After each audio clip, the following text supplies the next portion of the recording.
in the county of Uasin Gishu. Now, circling back to a top story, that of the protests, the Gen Z's-led demonstrations, though gradually fizzling out, have been one of a kind. What began as mobilization on various social media platforms was actualized on the streets, and the crescendo was the actualization of Occupy Parliament threat.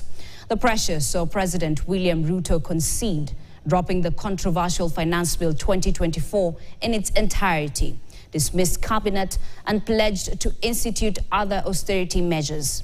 Now, despite all these, the restless youth still feel dissatisfied and had threatened to pour to the streets today, which was, however, underwhelming.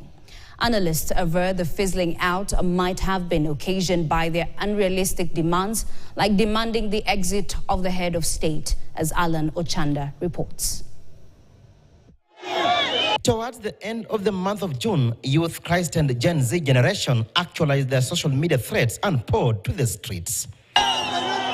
Their irreducible minimum being dropping of the Finance Bill 2024.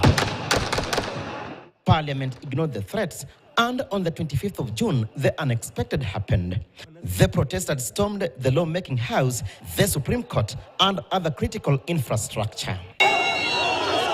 They even threatened to march to State House, the president's official residence. President William Ruto ceded ground and dropped the contentious finance bill in its entirety, dismissed cabinet, and promised to put in place more austerity measures. They still felt cheated following the head of state's decision to cobble up a broad-based government by reappointing some old faces in his cabinet, including some ODM party members. Their threat to again pour to the streets, dubbed Nane Nane, was, however, underwhelming. Most cities and towns that witnessed demos initially were relatively calm, indicating they are fizzling out.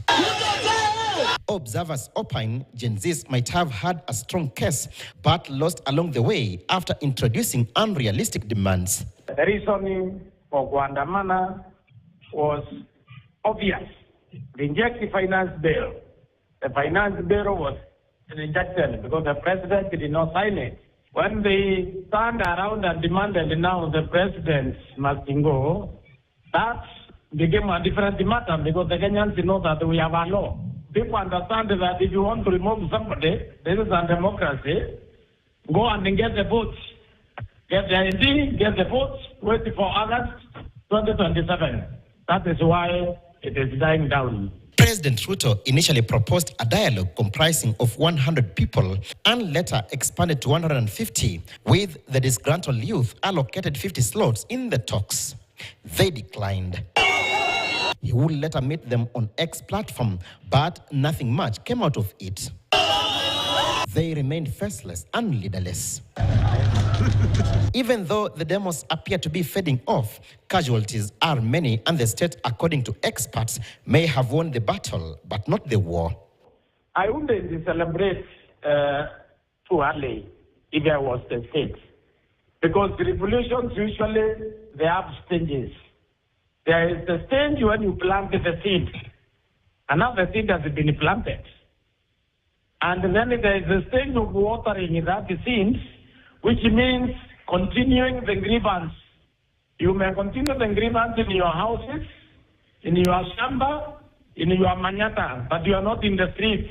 There could be another trigger, either in 2 years or in 3 years, and that trigger now explodes and it becomes a full-blown revolution.